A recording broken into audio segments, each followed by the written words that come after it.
Hello, snowboarders of the internet. I'm your host, Avran LeFeber, and in this video, we're going to be breaking down the Bataleon Acid boot, their highest end boot. Now, if you're thinking about picking some of these up online, we definitely have affiliate links down in the description below for you. Don't really recommend buying online, but some of you are just going to do it. I get it. These things happen. So we're going to make that as easy as possible for you. Otherwise, let's go through this video, figure out what features are going to work for you, what aren't, and if this is the boot that fits your foot and fits your needs. On the shell of this boot, they went with a seamless design. This is good because it's less of an area that can come apart, like if you're hacking your edge into it or you're just flexing that boot through the life of it and the seams start to bulge. There's welded toe cap on there, and this is hard TPU.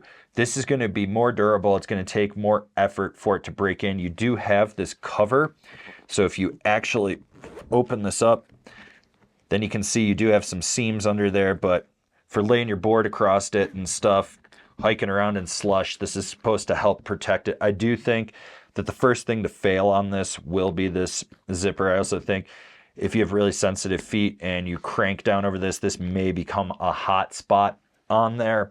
But by and large, like, this is going to be nice and aggressive. And this boot is super, super stiff. And because of that and the way that it's seamless over here, even when you crank down your toe strap, you're not going to get aggressive pinch points. This is going to take longer, especially if you got last click syndrome, to dig in and push on you. And you'll notice that, like, you really don't have any seams till you get to the back spine.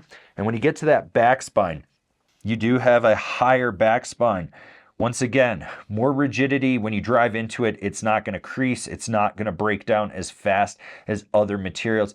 This means that the boot will hold its shape better. This tongue here, this is more TPU. This is going to be very, very, very rigid. And this is going to take a lot to break in.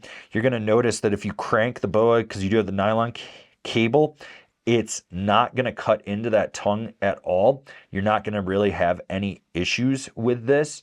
It should just be able to be cranked down, but like I said, it's going to remain very, very rigid. The articulation on this sits a little bit higher, and this is a stiffer boot. So this is going to take a lot to break in, but that articulation sits a little bit higher. This might not work with everyone's foot shapes, and one thing that I want you to know is if you have a thicker instep on this or you have ankle flexion issues, getting into this boot is going to be a little bit tougher.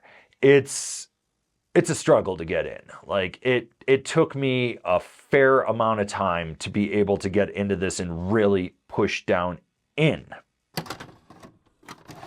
With the sole of this boot, it is Vibram, and it is slightly higher in the heel, so you're actually kind of are angled down a little bit, which is nice, but it's bulky in the sense that you sit a little bit higher. It's rigid. Like, this thing's gonna dampen aggressively. You're not gonna get a lot of board feel under this. That kinetic vibration that's coming up, this should dissipate it. It's just very aggressive. It's got an aggressive tread. It's very, very rigid, which goes in conjunction with the flex of this boot. All right, we're about halfway through this video. Why don't you give it a thumbs up? You know you want to, or a thumbs down. It doesn't really matter. Either way, it feeds the algorithm. But if you do like it, why don't you subscribe, click the bell, get those notifications. That way you're not missing any of the programming we've got coming out for you. And believe me, we got a lot of programming.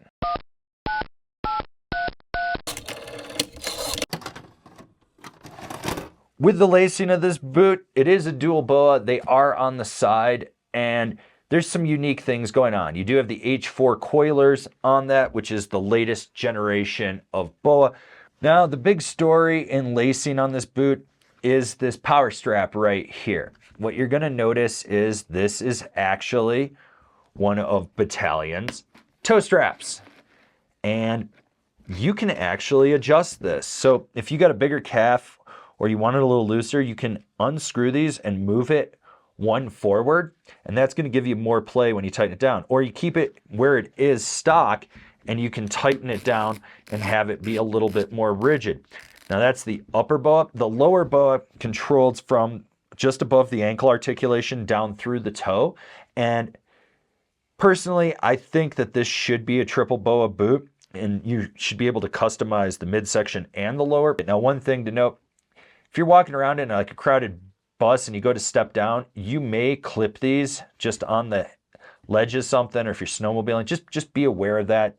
BOAs on the side sometimes tend to have issues, and with where this one's placement is, that's going to be a little bit more prevalent. Inside the shell of this boot, the internal harness is sewn in and it does come up a little bit higher. This helps with the flex of the boot, but it is very easy to use. It slides well, it's got a quick release, you don't have to worry about it. It's pretty standard stuff, nothing mind-blowing there.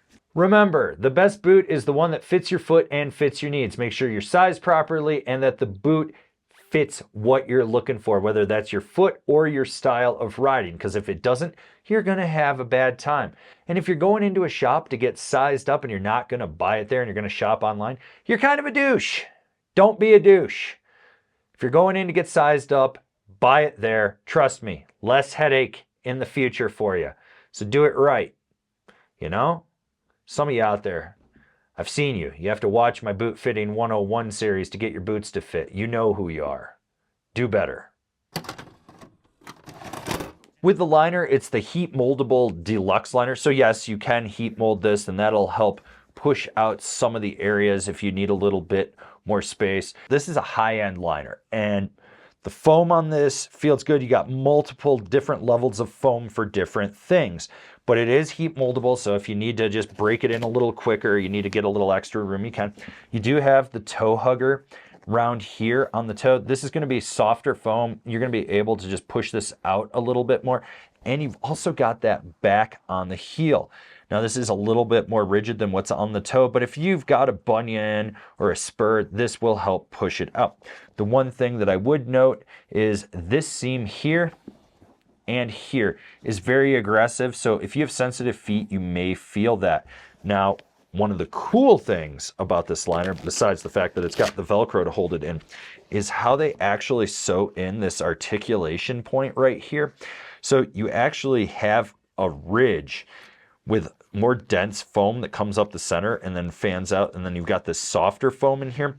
This helps with ankle articulation. You're gonna notice that this just allows the liner to flex better. So instead of having something that's all uniform and you go to flex in it and it kind of bulges out till it develops a crease, this won't have that problem. On the bottom, you actually have this foam tread pattern. I don't know anyone that actually runs around with these in the lodge, but what this does is it helps dampen more of that kinetic energy coming back up. So this liner is designed to just be a little bit more damp for those of you that have knee and ankle pains in it.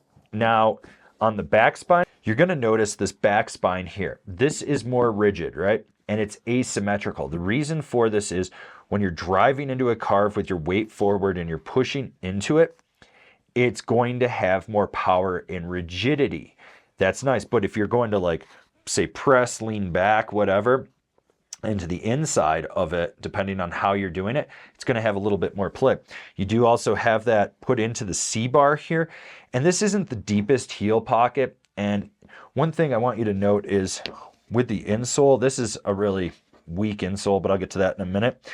You're going to want to replace that. And you're going to want to make sure whatever you get fits you into that heel pocket perfectly, because if you don't, you're going to have a bad time with those internal J-bars. Now, I do think that this is a really well-built liner. You do have softer, more malleable foam with neoprene around the top. That's going to just bulge out if you got a bigger calf muscle or on the front of your shin and stuff on that. It is a little bit more rigid back here.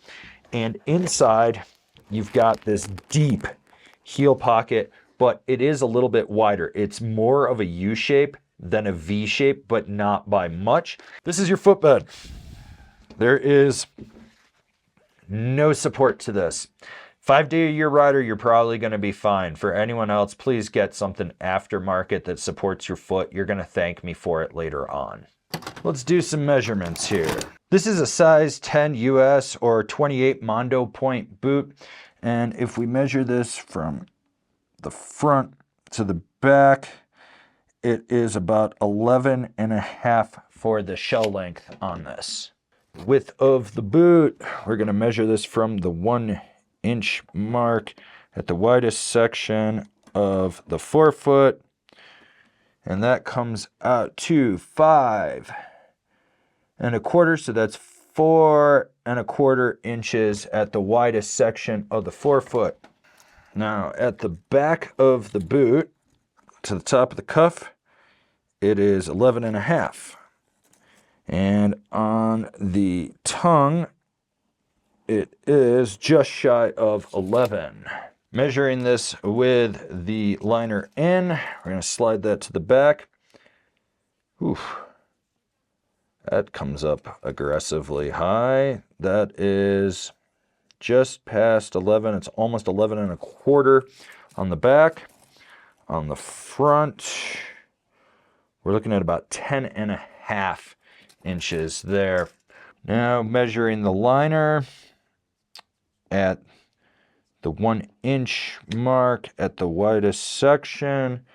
To this, it is about 2 millimeters shy of hitting 5 inches, so that's just shy of 4 inches there. So little bit narrower, but I know that the toe hugger is designed to give out, and with the width of the shell, it's going to have a little bit of play to it when you put your foot in there. Like what we're doing over here? Want to support us further? Swing on over to Angry Snowboarder VIP and become a member. Sure, I could tell you more here, but I got a video over there that explains it so much better. Here's what I like about this boot. This thing is stiff and aggressive. It's designed to not break in fast, which is good. I think for a while there, boots were breaking in way too fast. This has more TPU in it. It's designed to be more rigid. It's going to be a boot that's going to take time. And I like the fact that you get this customization with this power strap on there. Yeah, it basically runs like a single boa boot just because of where that lower boa is. But with that upper, having that strap, you can kind of customize it a little bit more if you need to.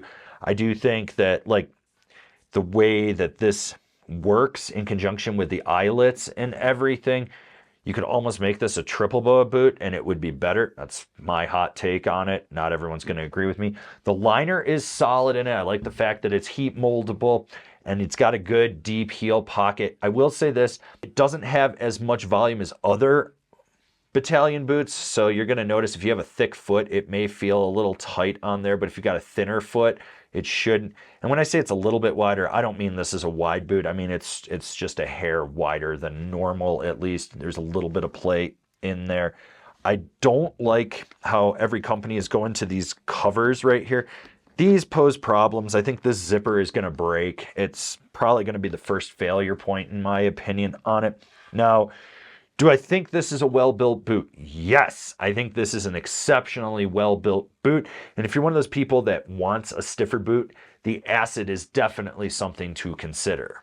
All right, this has been my breakdown of the Bataleon Acid boot. You like that little strap, don't you?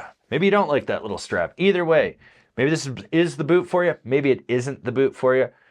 So, go watch something else and see. I don't know anymore. I don't even know why I do an outro. No one watches this.